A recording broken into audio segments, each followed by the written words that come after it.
The wind of Cinderwash Basin rose like a warning when she stepped into the open. A lone figure carved out of heat and red dust. Anea didn't slow, didn't flinch, not even when the basin wind dragged her hair across her cheek like black fire. She walked straight toward the man standing at the fence line of Heart's Hollow, a man who looked as if silence had been carved into his bones.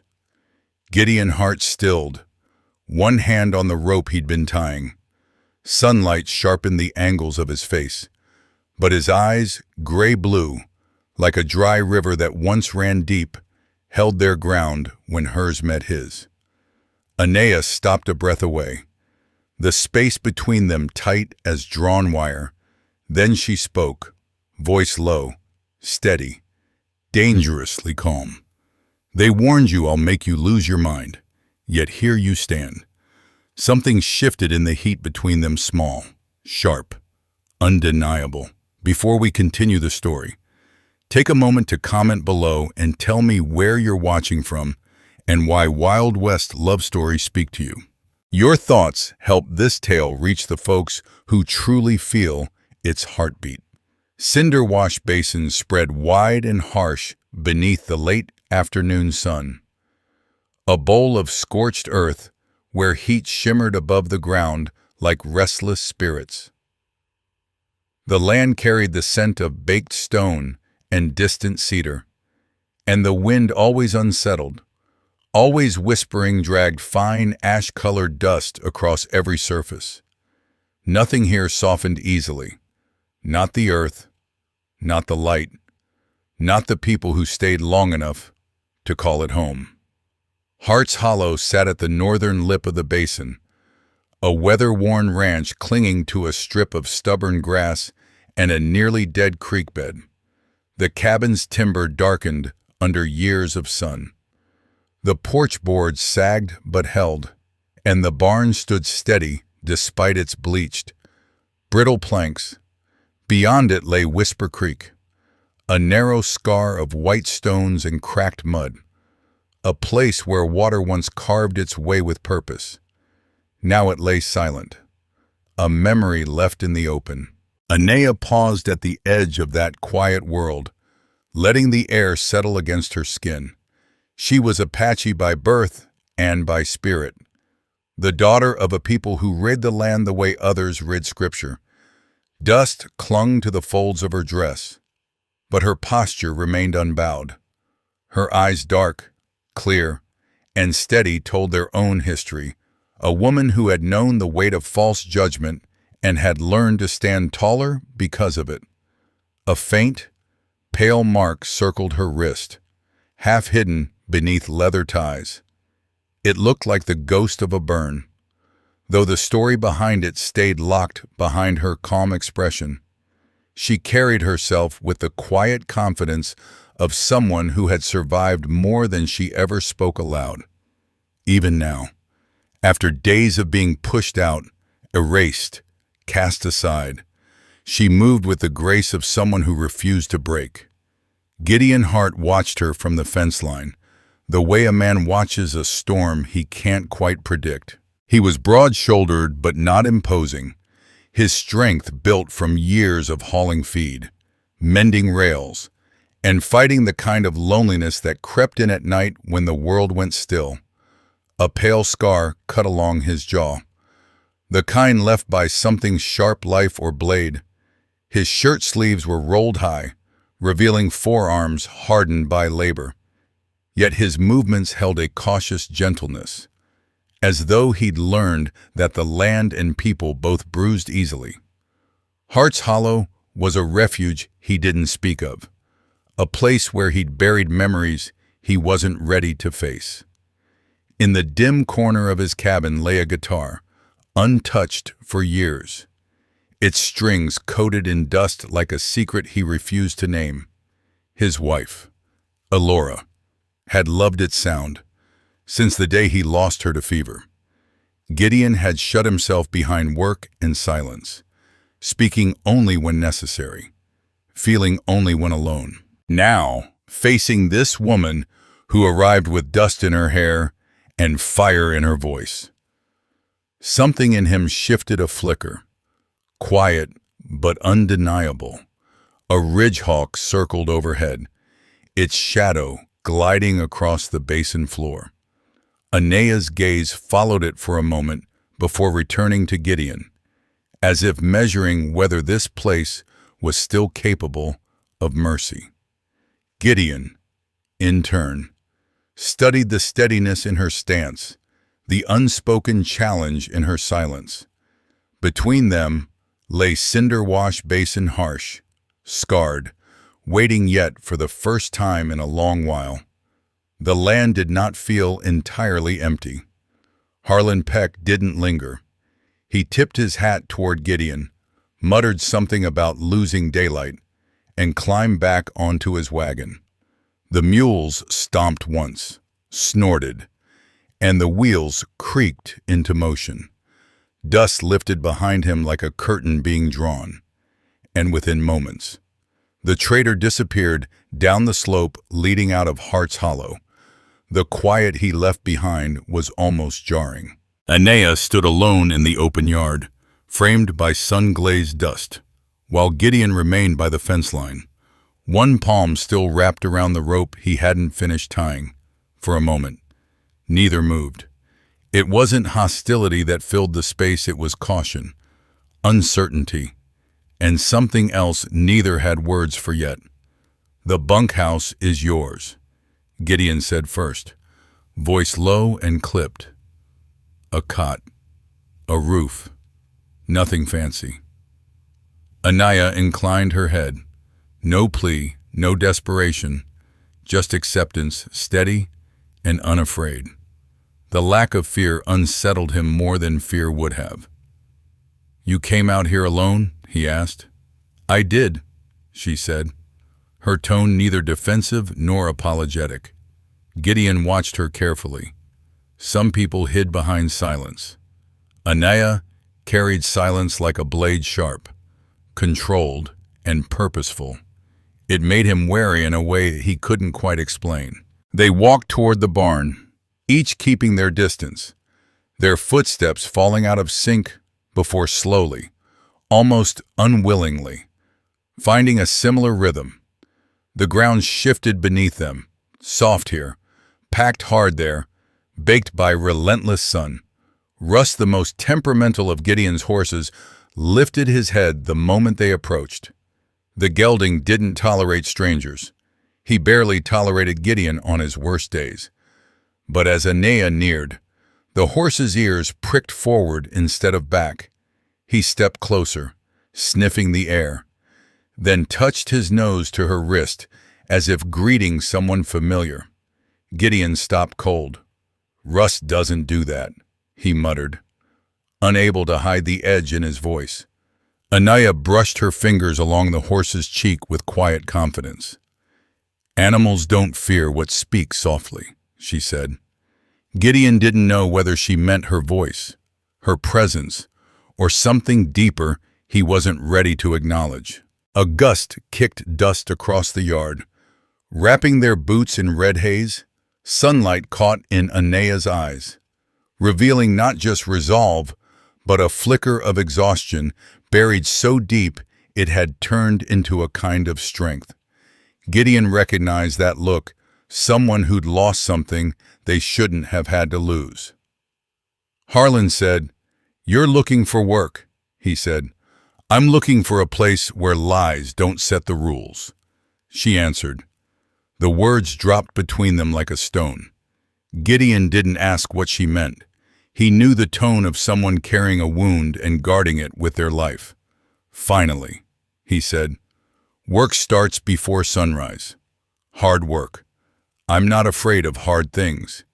"You afraid of anything?" he asked, not sure why the question left his mouth. Aeneas glanced toward the dry ribbon of Whisper Creek, its white stones glowing against the basin floor. "I'm afraid of things that pretend to be truth," she murmured. The wind paused as if listening. Gideon followed her gaze to the creek bed, and for a moment, maybe imagination, maybe not, he felt the faintest stir beneath the earth. He cleared his throat. I won't ask about your past. A beat, as long as it doesn't follow you here. Anaya turned back to him, the corners of her mouth lifting in a thin, knowing smile. Past always follows, she said softly. It just doesn't always get invited inside. Gideon didn't have an answer, so he let the silence settle again. Yet this silence felt different, no longer a barrier. But a beginning neither of them intended, and neither could stop. They stood there under the raw New Mexico sun, two guarded souls measuring each other in quiet breaths, unaware that cinder-wash basin had already begun shifting beneath their feet. The rhythm of Heart's Hollow settled around Anaya slowly, like dust drifting into the seams of an old coat. Each dawn found her awake before the light reached the basin floor. The sky at that hour held a faint bruise of purple and gray, and the cold bit at her knuckles as she hauled water from the well. Gideon noticed the changes without meaning to how the buckets were already filled by the time he stepped out, how the yard looked swept clean, how the feed sacks sat neatly stacked beside the barn. He didn't thank her. She didn't expect him to. Yet a quiet pattern formed between them, one neither spoke of. When Anaya chopped wood, Gideon stacked it afterward. When Gideon repaired a broken rail, Anaya sanded the splinters smooth once he walked away. When she returned from gathering sage and stoneflower near the ridge, he found himself studying her hands, the way leaves and dust clung to her skin as though the land itself recognized her.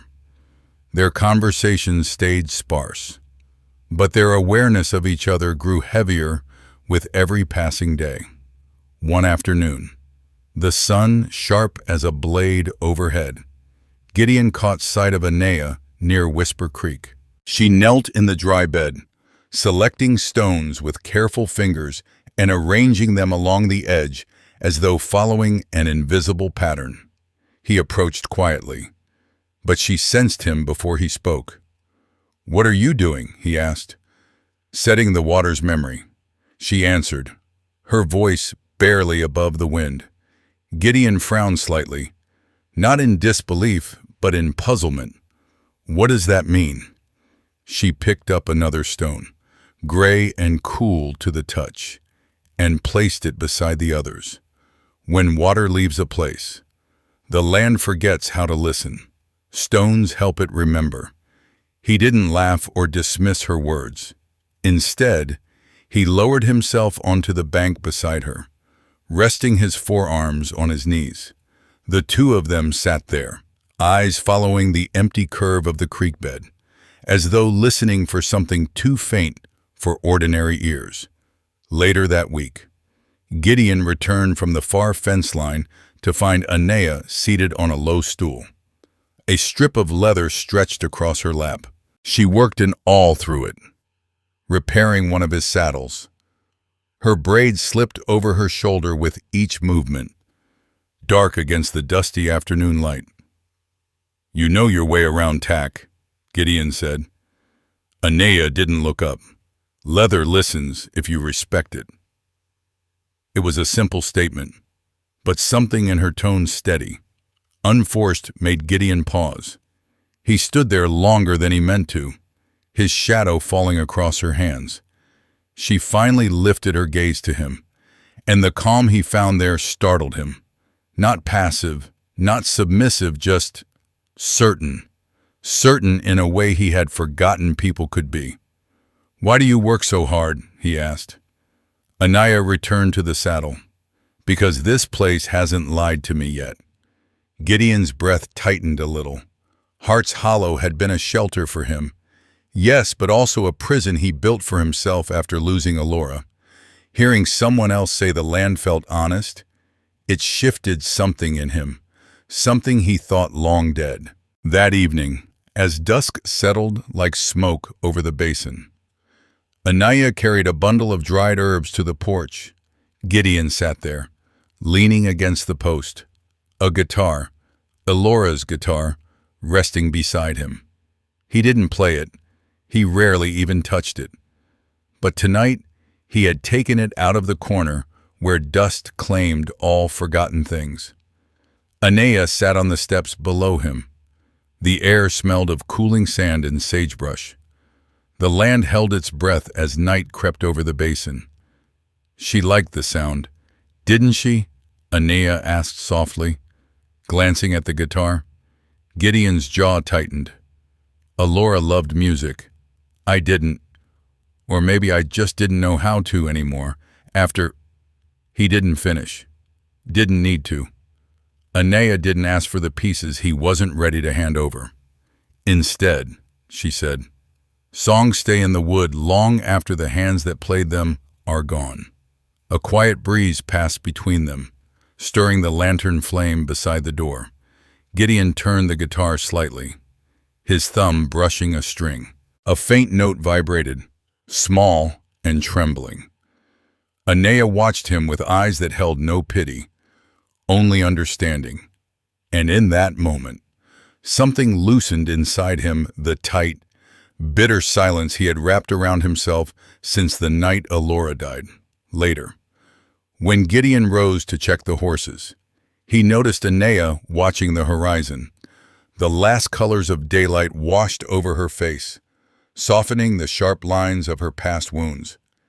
He wondered briefly, suddenly, how someone who had been cast out with so much cruelty could still carry herself with this kind of steadiness.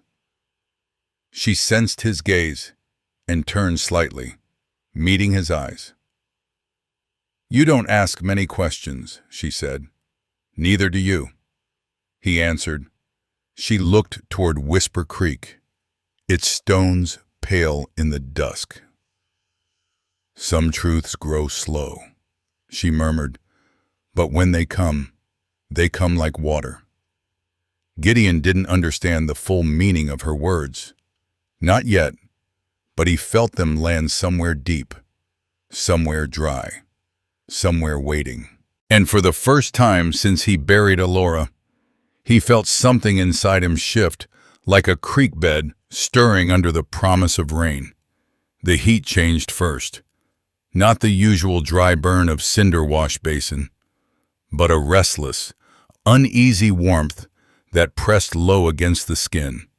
By late afternoon, even the horses grew unsettled, stamping and tossing their heads as if some unseen hand tugged at their nerves.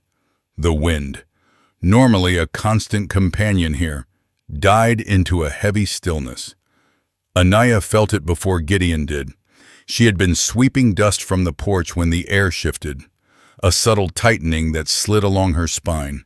She paused, fingers tightening on the broom handle, eyes narrowing toward the barn. Gideon emerged from the corral at the same moment, wiping sweat from his brow. "You feel that?" she asked quietly. He did, and he didn't like it. The sun dropped lower, staining the land with a copper hue. The basin held its breath. Then came the smell, faint at first, then unmistakable. Burning hay. Anea didn't hesitate. She dropped the broom and ran. The barn crackled with the first licks of flame along a stack of coyote dry hay. Fire climbed fast, eager, fed by weeks of heat. Smoke curled upward in hungry spirals. Anea Gideon shouted as he sprinted after her. But she was already there, grabbing a shovel, beating at the flames with desperate precision. He seized a bucket, filled it from the water barrel, and threw it over the fire. Steam hissed.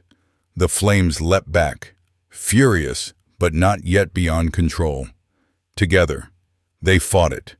They moved without wasted motion, she smothering embers with dirt, he hauling water as fast as his arms could lift it. Heat scorched their faces, smoke burned their throats, and the floorboards beneath their boots shuddered with the force of the blaze. A burning beam cracked above them. Gideon grabbed Anea's arm, yanking her back a breath before it fell. Her sleeve burned at the edge. She slapped it out without flinching. Their eyes met through the smoke, his went with fear, hers strangely calm. "This didn't start on its own," she said. He didn't want to believe it, but he did. They kept fighting until the flames weakened, shrinking into smoldering piles of blackened straw. Anea knelt, coughing, hands raw and reddened. Gideon dropped beside her, breathing hard. "You're hurt," he said. "I'm alive," she replied, voice hoarse, and then hoofbeats. Not the staggered rhythm of a single rider. 4, maybe 5, fast. Gideon stood, breath tightening. Anea rose beside him, and together they stepped out into the open yard. Barrett Sloan reined his horse to a stop at the fence line, dust billowing around him like smoke from a second fire. Behind him were 3 men from Sloan's Crossing neighbors who should have known better. Barrett looked directly at Anea. "Well," he drawled, voice oily with triumph, "looks like trouble followed you here after all." Gideon stepped in front of her without thinking. Not dramatic, not heroic, just solid. A wall of quiet resolve. "What do you want?" Sloan Gideon asked. Barrett leaned forward in the saddle, a cruel smile cutting across his face. "I came to see the damage. Seems your guest brought her curse with her." A murmur rippled among the men behind him. Anea stepped out from behind Gideon, not hiding. Her hair was singed at one end, and her forearm bore a fresh burn. But her posture was straight, unshaken. "You know I didn't start that fire," she said. Barrett barked a laugh. "Don't I? Funny how flames follow you wherever you go." Gideon's voice dropped a tone. "Watch your mouth." Barrett ignored him. "Back in Sloan's Crossing, folks warned me about you. Hart. They said you'd fall for her tricks. Same way I nearly did." Anea's jaw clenched, but she didn't lower her gaze. "You nearly died," she said. "I dragged you out. I kept you alive until help came." Barrett shrugged. "Or maybe you bewitched me. Hard to tell with your kind." Gideon stepped forward, boots grinding into the dirt. "Enough." Barrett slid off his horse, swaggering closer. "Careful. Hart. She'll make you lose your mind. That's what she does. Ask anyone." "I trust what I see," Gideon said, voice steady as a grindstone. "And tonight I saw her save this place." Barrett's face twisted. The men behind him exchanged uncertain looks. Anea lifted her burned arm. The skin was red, blistering in places. "If I wanted fire, I wouldn't have fought it." The truth hung in the air like smoke. Barrett took another step, jaw tight. "She doesn't belong here." Gideon met his stare. "She does." Barrett froze at that. For the first time, something like true anger raw, personal flashed in his eyes. "You'll regret this." Barrett spat. Gideon didn't blink. Not today, not tomorrow. A gust of wind swept across the yard then, swirling dust between them, and from the dry stones of Whisper Creek came a sound faint, almost nothing, a drip, then another. Barrett heard it, so did his men. Their expressions shifted with unease. Anea didn't turn toward the creek. She just breathed out, long and steady, as if the land itself had answered a question she hadn't dared speak aloud. Barrett swung into his saddle roughly. This isn't over. But the certainty in his voice had cracked. He rode off into the dark, his men trailing behind in uneasy silence. Only when their hoofbeats faded did Gideon turn to Anea. She was still standing tall, smoke-stained, burned, exhausted but unbroken. "You saved my home," he said quietly. Anea shook her head. "No, I saved what was worth saving." The night settled around them, cool now, almost gentle. And from the creek bed came one more sound, a soft trickle, as if water remembered its way home. For a long moment after Barrett and his men disappeared into the darkness, nothing in Cinder Wash Basin moved. The night felt stunned, as if the land itself struggled to comprehend what had just happened. The fire had been beaten back, the accusations thrown into the dust, and the creek dead for years whispered faintly beneath the stones. Gideon exhaled, a slow, deliberate breath. Before turning to Anea, the firelight flared against her skin, revealing burns along her forearm and soot streaking the curve of her cheek. Her braid was frayed, her sleeves singed, yet she stood as if untouched by fear. Only the trembling of her fingers betrayed the cost of what she had just done. "You're hurt," Gideon said softly. Anea's gaze flicked to the scorched skin on her arm. "It will heal. Come inside." His tone left no room for argument, not protective in a way that caged, but steady in a way that invited, a way she was not used to. She followed him into the cabin. The lantern on the table cast a warm, uneven glow across the wooden walls. Gideon pulled a basin of water closer, dipped a cloth, and reached for her arm, but she stopped him gently. "Let me," she whispered. He hesitated, then allowed her to guide his hand instead. She lowered herself onto the bench, offering her arm with quiet dignity. The cloth brushed her burned skin, and she inhaled sharply, not from pain alone, but from the strangeness of letting someone tend to her. Gideon was careful, every movement measured. "Why didn't you stay back?" he asked. Anea watched him, eyes steady. "Because when something matters, you don't wait for someone else to save it." He looked down. The truth in her words hit deeper than she knew. "Alora used to say that," he murmured. Anea didn't flinch at the name. "Your wife." Gideon nodded once. "She died while I was away.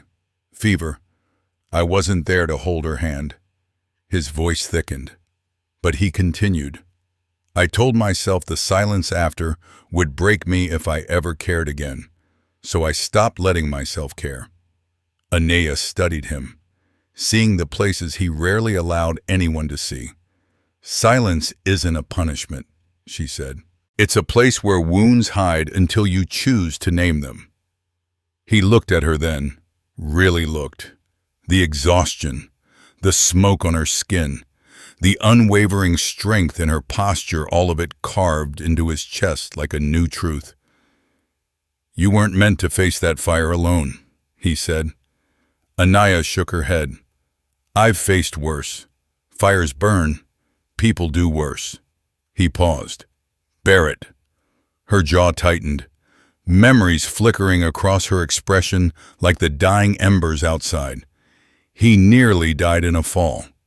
I found him, kept him alive for a night. He woke afraid of his own weakness and blamed me for causing it. His mother believed him. The town followed. And they cast you out. It wasn't a question."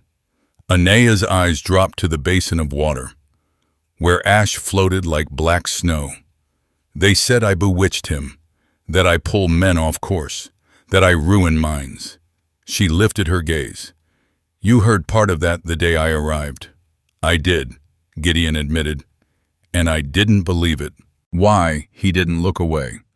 Because lies don't move the way truth does. He touched the clean bandage on her arm. "And the truth is, you saved this place. You saved me." A breath left her shaky, fragile in a way she rarely allowed herself to be. For once, she didn't hide it. Gideon set the cloth aside and rested his hand lightly over hers. Not a claim, not a demand, just presence. Warm, solid, real. "You don't have to run anymore," he said. "Not from who they made you, and not from who you are." "And who am I to you?" she asked, barely above a whisper. He stepped closer, the space between them narrowing like a heartbeat. Someone the basin listened to, he said. Someone who woke what I thought was dead. Aenea's breath trembled. She didn't pull away, outside. A faint trickle of water continued beneath Whisper Creek, the land quietly affirming what neither of them dared speak fully yet. Aenea finally closed her hand over Gideon's, then let the water decide. She murmured, "It already has," he answered, and for the first time since either of them could remember. The night in Cinderwash Basin felt full, not with fear, not with loneliness, but with something just beginning to take its shape. Morning came softly to Cinderwash Basin, as if the land feared disturbing what had shifted during the night. A pale glow spread across the horizon, brushing the ridges with gold. The basin still carried its desert stillness, but something was undeniably different, subtle, yet unmistakable, like the first breath after waking from a long illness. Aenea stepped outside before Gideon did.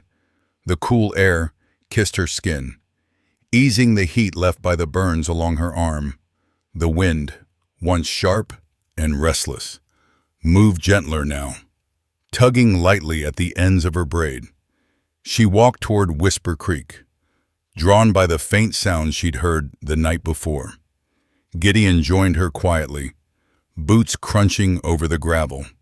He didn't speak right away. He simply stood near enough that their shoulders nearly touched, as if the nearness itself was a language he was still learning to speak. Aenea crouched beside the creek bed.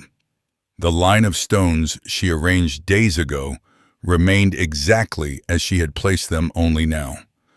Water threaded between them in a small, shimmering ribbon.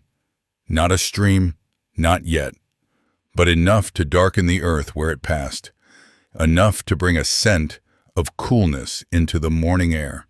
It listened. She whispered. Gideon watched the tiny ribbon of water curve around the stones. Maybe it finally remembered, he said. Aenea dipped her fingertips into the shallow flow. The water clung to her skin, cold and alive, for a moment.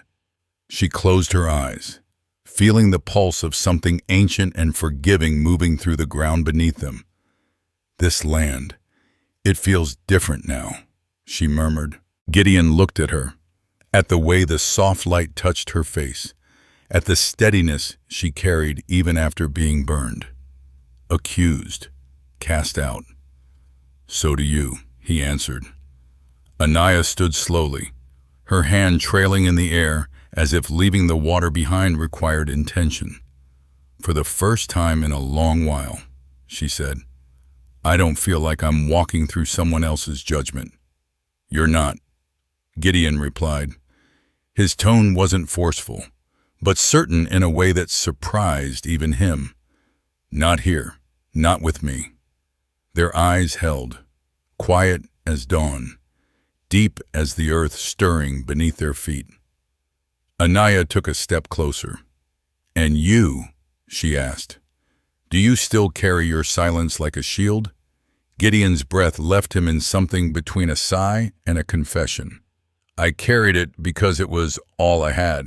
But now there's something else. She waited. You, he said simply. The wind rose then, not harsh, not howling, just a soft sweep across the basin, brushing through the sparse grasses and rustling the leaves of the scrub cedar.